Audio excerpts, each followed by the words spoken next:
The Blackmagic Cinema Camera 6K full frame is by far the most confusing camera I've ever owned. And just like my new studio space, she needs a lot of work. Welcome to the new studio, everybody. This video is sponsored by Hohem and Uncle Joe.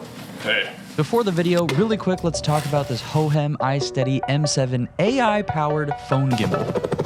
The AI tracking camera has a built-in light with adjustable color temperature and full RGB control. I mean, this would be so handy if you're traveling. Oh yeah. And you're out in the streets or something, or in your hotel room and it's dark. You have a little key light action. But me and Uncle Joe's favorite feature is the extension port. Oh! I'm gonna set it to POV mode. We're gonna fake a drone shot. It genuinely allows you to get interesting angles that most gimbals don't offer.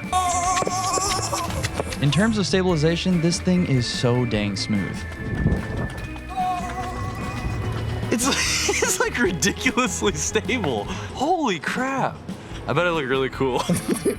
It has a detachable touchscreen for wireless control, and if you need a camera operator, the AI tracking in the Joy app can get the job done for you. If you're interested, there's a link below. Go check it out. Thanks for helping me, Uncle Joe. You're welcome, brother. Let's talk about the Blackmagic Cinema Camera 6K. If you guys stick around till the very end of the video, I'll give you a full pan around of the new studio space in our new home and our basement, so stay tuned. I got this little baddie pretty much right after they dropped this camera, and I've been using it in the background ever since then, but more importantly, I've also not been using it for very specific reasons that I'm excited to dive into with you guys. So what the heck is this thing? Well, it's Blackmagic's first attempt at a full frame cinema camera. It's their first full frame sensor they ever have made, but they're no stranger to making cinema cameras, having released the Pocket 4K back in 2018, which was a very popular micro four thirds cinema camera that was extremely affordable, but punched way above its weight class with raw video and beautiful color science. And it came in this strange form factor that has continued on and on and on, all the way up to this full frame version. But somehow, even making a full frame 6K open gate Blackmagic raw shooting camera, they still were able to make it affordable. And that's probably one of the best things about it. Brand new, you can get one of these guys for about $2,500, $2,600, and used, you can usually find them for around $2K. And this is only gonna continue to drop because of the release of the Pixis and their other cameras, which we will talk about in a little bit. And we will be getting a Pixis in the studio very soon, so subscribe for that. And in my very blunt and honest opinion, I think that this full frame 6K cinema camera is actually just a prototype for the Pixis, which we'll talk about a little bit more. On Blackmagic's website, they straight up called this camera the next generation of cinematography. Pretty bold. But I think what they're trying to communicate is that this camera can create extremely high-end looking images for a price that is very affordable in comparison. And they claim it can shoot things like social media video, which I'm sure there's 2 guys out there doing that, but I don't see a lot of people using this camera for tink tonks. But now the Pixis is here, and it kind of just seems like a better version of the Cinema Camera 6K full frame. So does that mean this body style is gonna be ditched? If so, it sounds like this camera wasn't really the future of cinematography. Let's talk about the build quality materials really quick, because honestly, this might be the last time we see this style of body design, and honestly, I'd be okay if they let go of it. All I can say is when I first got this camera and let my wife hold it, she literally said that it felt like a toy. So there's that. It's just a big hunk of plastic that feels like it will break with one drop. I mean, the buttons are very plasticky as well.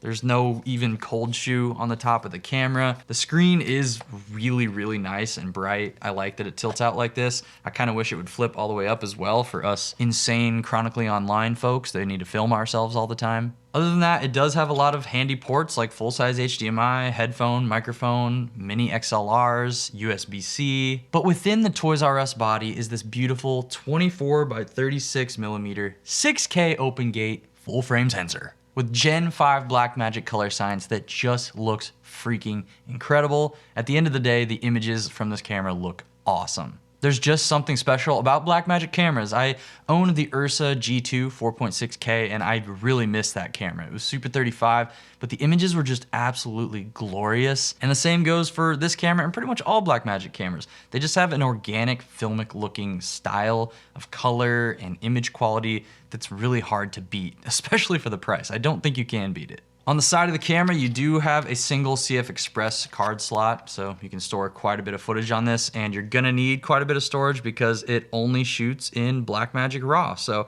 make sure to get yourself a nice chunky card. There's only one slot, unfortunately, but you can also run USB to an SSD drive if you wanna go something more affordable. You will have to deal with a cable, but you have that option. And the camera is an L mount, so you get tons of lens options out there, and you shouldn't have any issues finding what you need. But the biggest con for me with the build quality, aside from the plasticky feel, is the fact that this full frame cinema camera does not have internal NDs.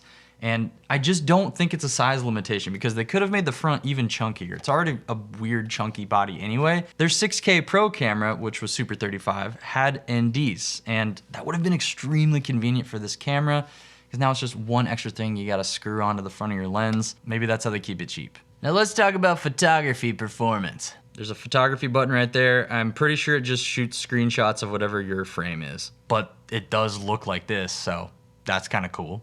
But video performance is what we're all curious about, and this camera definitely is no slouch in that department. The full frame open gate sensor is probably its most important popular feature. Really quick, if you don't know what open gate is, basically it utilizes the entire width and height of the sensor, so you get this not square image, but tall and wide image, which makes it easy to crop into things like 16:9 for YouTube or 9:16 for social media. You can shoot wide and then get whatever option you want in post. And I've heard some people complain about 6K as a resolution, making it sound like it's not important, but 6K is actually a really nice middle ground where your file sizes aren't insane like 8K, and you still get a little bit of room to punch in post to get just a little bit extra room on a zoom or cutting to make it look like a second angle. 6K is nice to be able to do all that kind of stuff. The specs also say that you get 13 stops of dynamic range, but if you're careful and expose well, protect those highlights, you're shooting in Blackmagic RAW, and if you're editing in DaVinci, it feels like you get tons of information in this image. You do have to be careful with highlights just like any camera, but it looks absolutely glorious. Like it looks next level compared to most mirrorless cameras. You just have to be careful with how you expose, even shooting in RAW. Now, in terms of ISO performance, this thing does have dual native ISOs, so to get the best dynamic range possible, you can shoot at 400 or 3200. But if you want a really clean, higher ISO, 1250 is a really good option. This guy made a video on YouTube that goes fully in depth on this topic if you really want to get like the best ISO performance and exposures out of this camera. It's a really good video, so instead of me trying to act like I know what I'm talking about with it, go watch his video, it's super good. But a couple of huge cons for me, I know some people are gonna laugh at me, but there's no autofocus. I would love to see autofocus with this kind of image quality. It would be absolutely bonkers. And there's no stabilization in this camera, which you don't really need for a lot of stuff, but it's always kind of nice to have as an option.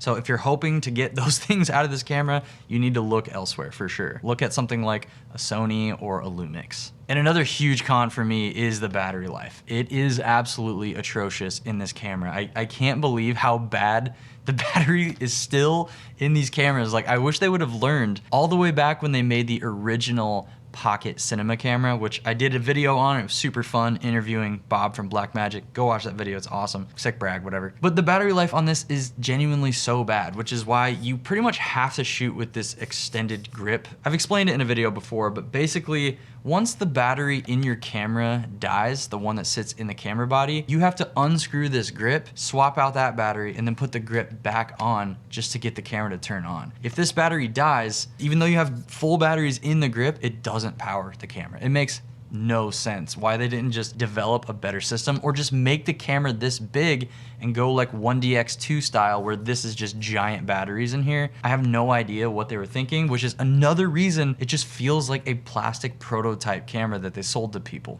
Yes, the images are great, but honestly, the usability for me has been so infuriating. And that is why earlier I mentioned that I've specifically been not using it a lot. There's times where I want to pull this thing out and get shots with it because the footage is so beautiful, but it's just a cumbersome camera to use. Now, I get it. A lot of people out there just need something affordable, and this is affordable with beautiful images, but for me, it's just too quirky to feel comfortable taking it out, which it just furthers this point that I think it's the Pixis prototype. So if you buy this camera, will you be happy with it? Well, I'm hoping the information I gave you will help you make a decision on this camera. And if you have bought this camera and you have different thoughts, share your story in the comments. I have a very different perspective. I do a lot of YouTube stuff, some client work, and some like short film commercial stuff here and there. If you're looking for something that's very cheap for insane image quality and you're willing to deal with the quirks or figure out a V-mount solution or rig this thing out to be huge, you can do that if you want. You have free will. But if you get peeved off at the camera and wish you would have bought something with more reliability, autofocus, stabilization, and other quality of life reliability features, don't be mad at me. All right, while I do my outro, I'm gonna show you guys the studio a little bit, okay? I don't have much room to work with here because my stuff is jumbled, but all right, I want you guys to text me when you get home so I know you're safe. Watch out for deer, because where I'm living now in a new state, let's just say they're running rampant and I'm gonna become a hunter. You guys see this back here? Got a storage closet. I think this is gonna be a charging station. Got my get fiddles here. I am going to be like completely redesigning this room and like slowly building it out over time. I'm also planning on launching a Patreon and doing monthly gear giveaways and stuff like that. So if you guys are interested in supporting me on Patreon, genuinely, please leave me a comment if you would sign up and like, what would be a good amount of money to charge for, I would probably do 2 tiers, or do I just do 1 tier? I want your guys' feedback because I need to start a Patreon. I'm my only source of income for my family now, and we just moved into a new house in a new state. Things are a little crazy, but seriously, like, thank you guys so much for everything. By supporting my videos, you're supporting the fact that I can build out a studio at some point. It's gonna be slow progress because I don't have money to just dump into a studio, but the future is here. Sponsored by Hoham.